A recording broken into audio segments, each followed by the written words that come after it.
पिछले हफ्ते हमने आपको ऐसे बिल्डर से मिलवाया था जो नोटबंदी में भी एक नया बिजनेस तलाश रहे हैं। इस हफ्ते भी हम आपको ऐसे बिल्डर से मिलवाने वाले हैं जो काले धन को सफेद करने में लगे हुए हैं। ये ऐसे बिल्डर्स हैं जो तेजी से अपना शिकार ढूंढ रहे हैं, जो उन्हें 500 और 1000 के पुराने नोट दे जाए और बदले में प्रॉपर्टी ले जाए। ये ऐसे बिल्डर्स हैं जो आपको काला धन सफेद करने के कई जरिए भी बता रहे हैं। नमस्कार, मैं हूं शिल्पी डुडेजा। घर एक सपना शो में आपका स्वागत करती हूं। इंडिया न्यूज के इन स्टिंग ऑपरेशन के जरिए हम आपको आगाह करने आए हैं कि आप बिल्डर के किसी भी ऐसे जाल में ना फंसे जिससे आपका आगे चलकर एक बड़ा घाटा हो जाए।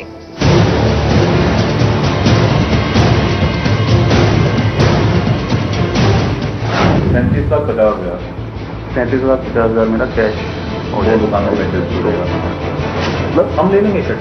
जिस फरीदाबाद में हमारी अंडरकवर रिपोर्टर को फ्लैट खरीदकर काला धन खपाने का ऑफर मिला, उसी शहर में 121 टाउनशिप प्राइवेट लिमिटेड का दफ्तर भी है। इंडिया न्यूज की टीम को यहां भी काला धन खपाने की खुली पेशकश दी 121 टाउनशिप प्राइवेट लिमिटेड की मैनेजर आरती शर्मा ने। क्या है ऑप्शंस ना, कहाँ पर है प्रोजेक्ट, क्या है? हमारा एक्चुअली कोठी में भी है, वृंदावन में। हाँ, वृंदावन वाला ही पता करना है। मैंने देखा था एक्चुअली आते हुए यहाँ से ना तभी। हमारा वृंदावन में क्या है प्राइसिंग वगैरह? But will take your 5 minutes only. नहीं, अब बिल्डर का क्या नाम है? मिस्टर शक्तिनंदन। नहीं, कंपनी। सॉरी। 121 टाउनशिप। अच्छा, आरती ने, may I know your name? Aarti Shilpi. Hi, मैं HCL में काम करती हूँ जी, और इनका बिजनेस है, मेरे ब्रदर हैं मनोज। आरती शर्मा ने हमसे साफ साफ कहा कि नोटबंदी के बाद हमें 500 और 1000 रुपए के लाखों के नोट खपाने हैं। जवाब में हमें कंपनी के वृंदावन में श्री गोलोक धाम टाउनशिप में प्लाट खरीदने की डील पेश की गई। जो मेन वृंदावन जिसमें जहाँ पे सारे मंदिर हैं, ये आपका स्कॉट टेम्पल, बाकी बिहारी मंदिर इधर ही आ गया। तो यहाँ पे ये हमारी साइट श्री गोकुल धाम, गोलोक धाम, नॉट गोकुल, गोलोक धाम। अच्छा, मैम क्या प्राइसिंग है? 6,500 पर। कितना स्क्वायर यार्ड है कम से कम? 200 गज में भी है। हाँ जी, 200 गज का मिल जाएगा। अगर आप किस तरह से इन्वेस्ट करना है? हमारे पास 30 लाख कैश है, तो उसको सेटल करना है। हम लोग बहुत ज्यादा परेशान हैं। हाँ, हम पैसे पे सपोर्ट करेंगे हम, क्योंकि हमारी कंपनी टाइम में बहुत सेफ टाइप। नहीं, वो भी बैंक रेट से ही बोल रहे हैं, बट हमारा हमने तो अपने अकाउंट से ऑलरेडी कैश इन हैंड हमारे पास है। अच्छा, तो वो चीज़ है, तो हम लोग इस चीज़ में ना प्रॉब्लम नहीं है। पर हमें प्रॉब्लम में मतलब नहीं आना है। लाइक मैं हमारे जो अकाउंटेंट सर हैं, मैं उनसे आपकी पूरी वो कराए थे, तभी आप करना। हम भी नहीं चाहते कि आरती शर्मा ने हमारी तसल्ली के लिए कंपनी के डायरेक्टर से मुलाकात कराने की पेशकश की और अपने एक सहयोगी को भी बुला लिया, जिसने बताया कि नोटबंदी के बाद नकदी को ठिकाने लगाने का तरीका क्या है। हम लोग तो इसी हफ्ते सोच रहे हैं करते ही मोदी जी ने तो जॉब कर दिया तो टेंशन हो जाएगी, 50 दिन आ गया। नहीं, बट आपने ये चीज कंफर्म कर ली है कि क्या कहते हैं? आरती से हमारी मुलाकात 121 कंपनी के दफ्तर में ही हुई। कैश में लेन देन की बातें भी इसी दफ्तर में हुई। अब सवाल ये है कि काला धन खपाने का इतना खुला खेल क्या कंपनी के मालिकों की मर्जी के बिना हो रहा है? अगली खबर देश की आर्थिक राजधानी मुंबई से है, जहां पर बिल्डर की मनमानियों ने 2000 से ज्यादा लोगों को अपना शिकार बनाया और ये लोग गहरे सदमे में पहुंच गए हैं। दरअसल मुंबई में घर खरीदना हर किसी के बस की बात नहीं होती है। यही वजह है इन लोगों ने मुंबई से 60 किलोमीटर की दूरी पर बसे विरार की आइकॉनिक इको सिटी में घर तो खरीद डाला, लेकिन आज ये अपने आप को फंसा हुआ महसूस कर रहे हैं। हैरानी की बात यह है कि यहां पर इस प्रोजेक्ट में 1 या 2 नहीं बल्कि 3 बिल्डर्स ने इन ग्राहकों को बेवकूफ बनाया है। बार बार बिल्डर्स इन ग्राहकों से पैसे लेते चले गए, लेकिन बाद में 100 करोड़ रुपए की ठगी करके इनको अंगूठा दिखा दिया है। सब कुछ चला गया मेरा, तो अब ये बोल देंगे मेरे पास कुछ नहीं है। राम सावन तारीख चुनाव लगो, तारीख चुनाव लगो, तारीख चुनाव लगो, तारीख चुनाव साल 2009 में विरार के इस लोकेशन पर आयोनिक इकोसिटी नाम का ये प्रोजेक्ट खूब चर्चित हुआ। प्रोजेक्ट के प्रचार के लिए मुंबई का ऐसा कोई भी स्टेशन नहीं छोड़ा गया जहां विज्ञापन न दिया गया। इतने बड़े बड़े पोस्टर, बैनर और विज्ञापन देखकर लोगों को लगा कि ये बड़ा और विश्वसनीय प्रोजेक्ट है और लोगों ने इस प्रोजेक्ट में अपने सपनों को पूरा करने के लिए पैसा लगा दिया। लेकिन 5 साल बाद इस लोकेशन पर बिल्डर और प्रोजेक्ट का नाम बदल गया। बिल्डर की इस धोखाधड़ी में तकरीबन 2000 लोग बुरे फंस गए। पूरी कहानी कुछ यूं शुरू हुई। बिल्डर ने बताया था कि 110 एकड़ जमीन पर कुल 81 बिल्डिंग बनेगी और 7-7 माले की। इसमें 5000 लोगों को बसाया जाएगा। ये वादा किया आजम खान नाम के एक बिल्डर ने, जो कि एक फिल्म डायरेक्टर भी है। इस बिल्डर ने अपने प्रोजेक्ट का नाम रखा आयोनिक इकोसिटी। फ्लैट देने के नाम पर इस बिल्डर ने लोगों से करोड़ों रुपए बुकिंग अमाउंट के तौर पर ले लिए। लोगों को लगा कि यही काम शुरू होगा। बिल्डर की प्लानिंग तो झांसबाजी की। लिहाज के लिए 5 साल तक कुछ भी जमीन पर नहीं किया गया। 5 साल बाद आजम खान ने अपना प्रोजेक्ट क्रिस्टल होमकॉन प्राइवेट लिमिटेड नाम की किसी दूसरी कंपनी को दे दिया, जिसने इस प्रोजेक्ट का नया नाम विरार नगरी रखा। विरार से चर्च गेट तक हर रेलवे स्टेशन पर फिर बैनर और पोस्टर लगाए गए। उसके बाद बाकायदा क्रिस्टल होमकॉन के मालिक विश्राम सावंत का प्रोजेक्ट ऑफिस विरार में बनाया गया और वहां से उन सभी को फोन कर यह बताया गया कि आयोनिक इकोसिटी वाला प्रोजेक्ट क्रिस्टल होमकॉन पूरा करेगा और सभी को घर मिलेगा।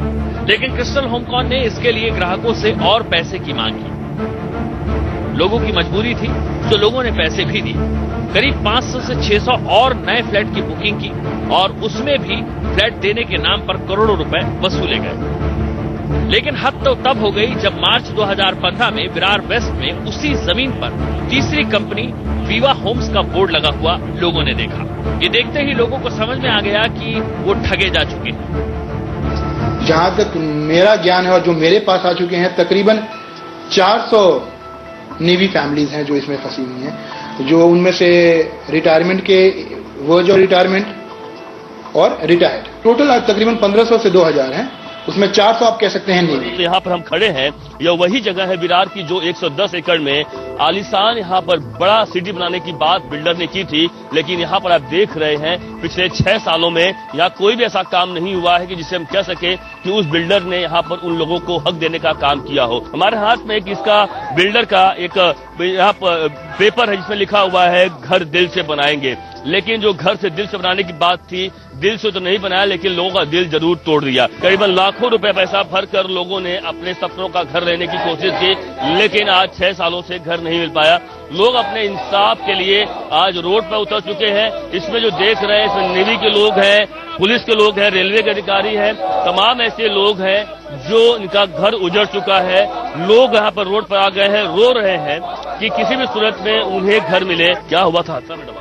4 लाख लोन लेके कहीं से दिया, उसके पास रहने के लिए घर नहीं है, 2 बच्चे हैं, कैसे कर रहे हैं, मतलब इतने स्ट्रेस में है बता नहीं सकते हैं। इनके पास पूरा पैसा था कि कम से कम घर लें, लेकिन इनकी जब पैसा इन्होंने भरा बिल्डर के पास, उसके बाद जो कुछ भी पैसा जमा पूंजी थी वो इन्होंने लगाया। लेकिन जब इन्हें पता चला कि बिल्डर भगोड़ा है, यानी जो कुछ भी यहाँ पे उन्होंने की है वो गलत है, और इसके बाद इनकी पत्नी को शौक लगा और पत्नी का देहांत हो गया। आज कह सकते हैं आज भी उसी हालत में रोड पर हैं, आज भी भाड़े पर रहते हैं। सब कुछ चला गया मेरा, तो अब ये बोल देंगे मेरे पास कुछ नहीं है। राम सावन इनका पैरालिसिस हो गया है और यह जिंदगी भर कह सकती हैं कि इस तरह से इनकी पूरा जिंदगी कह सकते हैं बर्बाद हो चुकी है। और बर्बाद किसने किया है? 3 बिल्डरों ने किया है, आजम खान, विश्राम सावंत और तारिक चूनावाला ने। क्योंकि यह जब फ्लैट बुक किया था बहुत अच्छी खासी थी, अच्छी खासी चल फिर रही थी, अच्छी खासी बात कर पा रही थी, लेकिन आज बात नहीं कर पा रही थी। इनका जो भी हाथ है रुकता नहीं है, यानी साफ समझ सकते हैं पैरालिसिस मार दिया है, बीमारी, बड़ी बीमारी की शिकार हो चुकी हैं। इनके साथ में इनके पति जी हैं, हम इनसे जानते हैं क्या सर आपने कितना पैसा लगाया था और किस तरह का हादसा हुआ? सर मैं 2013 में मुझे पता चला कि यहाँ फ्लैट बन रहे हैं तो सस्ते में घर मिल रहा है, तो मैं भी ललचा गया। भाई सपना एक देखा था जो फ्लैट में रहने का, उसे पूरा करने का ये चांस है, तो मैंने कुछ पैसा जो एफडी कराए हुए थे अपनी जीवन भर की कमाई, वो एफडी तोड़वाई और उसके साथ में मैंने अपने घर वालों के गहने जो है बैंक में रख के लोन लिया। वो लोन लेके मैंने 7.5 लाख रुपया यहाँ भरा, लेकिन मुझे ये पता नहीं था कि ये सब चीटर लोग हैं, ये चीटिंग करेंगे पब्लिक के साथ में, ये तो कभी दिमाग में सोचा ही नहीं था। 36 बिल्डिंगें यहाँ बननी थी, 36 बिल्डिंगों के नाम पे यहाँ पर सिर्फ एक स्ट्रक्चर सा खड़ा दिख रहा है। जब हमको ये पता चला तो इनको 1 साल पहले दिमागी शॉक हुआ, दिमागी शॉक से इनका पैरालाइज का अटैक हुआ, तो मुझे बड़ा दुख है। ऐसे लोगों के ऊपर बहुत बड़ी कार्रवाई होनी चाहिए। यह अपने पति को खो चुकी हैं, क्योंकि जाहिर सी बात है जब इन्होंने फ्लैट बुक किया था इनके पास सब कुछ हंसा परिवार बसा था, लेकिन आज इनके पास कुछ भी नहीं है, यानी पति नहीं है। क्या कहेंगे, क्या हुआ? मैं है ना 2011 में बुक कराई थी और इधर उधर से पैसा ले लेके सब लोगों ने मदद किया था, और बाद में मालूम पड़ा इधर बन ही नहीं रहा है, तो मेरे आदमी को अटैक आ गया। नेवी के ऑफिसर हैं जो रिटायर हो चुके हैं। ऐसे आपको बता दूं कि नेवी के 1-2 नहीं, कम से कम 400 नेवी के ऑफिसर हैं जो कर्मचारी हैं जो इसके शिकार हुए हैं। क्या सर, क्या हालत हुई था आपके साथ? कैसा हुआ? अभी सोचा था घर अपना हो जाएगा, यहाँ थोड़ा अपने बजट में था, उसके हिसाब से हमने कुछ फंड में पैसे थे वो निकाल के इसमें लगाए थे। आज कितना 6 साल होने वाला है, आज तक ना मकान मिल रहा है ना पैसे मिल रहे हैं। अभी तक हम भाड़े पे ही हैं, जो घर का सपना था अभी तक सपना है।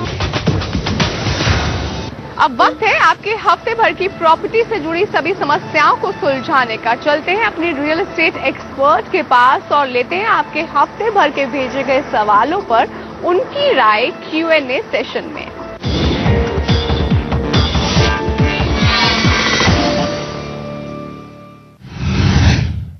मैं जयपुर में फ्लैट खरीदना चाह रहा हूं। मेरा बजट 50 लाख के आसपास का है। प्लीज आप मुझे एडवाइस करिए कि मैं कहां इन्वेस्ट करूं। जयपुर के लिए लक्ष्य जो आपने 50 लाख का बजट सेट किया है, बजट के लिहाज से बहुत आपको अच्छे ऑप्शंस यहां पर मिल सकते हैं। अगर वैसे हम जयपुर को एज ए लोकेशन अप्रिसिएशन के हिसाब से भी देखें तो ये एक स्लीपिंग टाउन हम इसको नहीं कह सकते हैं, क्योंकि दिल्ली की प्रॉक्सिमिटी में है, तो एक सेकंड होम बायर्स भी यहाँ पर बहुत ज्यादा देखने के लिए मिलते हैं, तो मार्केट में हलचल बनी रहती है। आपने ये क्लियर नहीं किया है कि आप रीसेल में देखना चाह रहे हैं या आप नए प्रोजेक्ट देख रहे हैं। मैं आपको दोनों के बारे में थोड़ा आइडिया दे देती हूँ। जयपुर की मेन सिटी में अगर आप देखते हैं तो वहाँ MI रोड है, आपका सी स्कीम एरिया है, then you have Tonk road, तो ये ऑप्शंस, ये लोकेशंस आप एक्सप्लोर कर सकते हैं। बट मेरे लिहाज से इन लोकेशंस पे 50 लाख के बजट से आपको थोड़ा ऊपर जाना पड़ सकता है। बट यही अगर आप जयपुर अजमेर हाईवे पर देखते हैं, जो बहुत सारे वहां पर प्रोजेक्ट्स आ रहे हैं, काफी अच्छे बिल्डर्स वहां पर अच्छे फॉर्मेट्स लेकर आ रहे हैं, वहां अगर आप एक्सप्लोर करेंगे आपको काफी चॉइसेस मिल सकती हैं। प्लॉट्स, फ्लोर्स, फ्लैट्स, आप वो देख सकते हैं। और 30 से 50 लाख के ऑप्शन के बीच में आपको आपके अच्छे चॉइसेस मिल सकती हैं।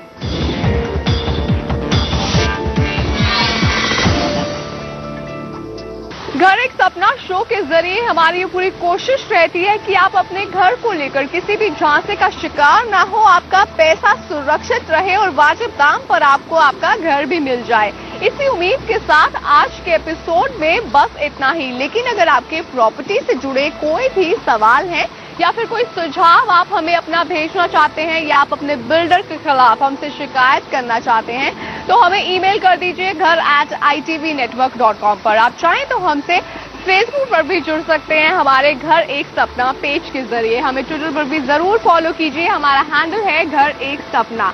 अगले हफ्ते फिर होगी आपसे मुलाकात रियल एस्टेट बाजार से जुड़ी नई जानकारियों के साथ। तब तक you take care and keep watching India news.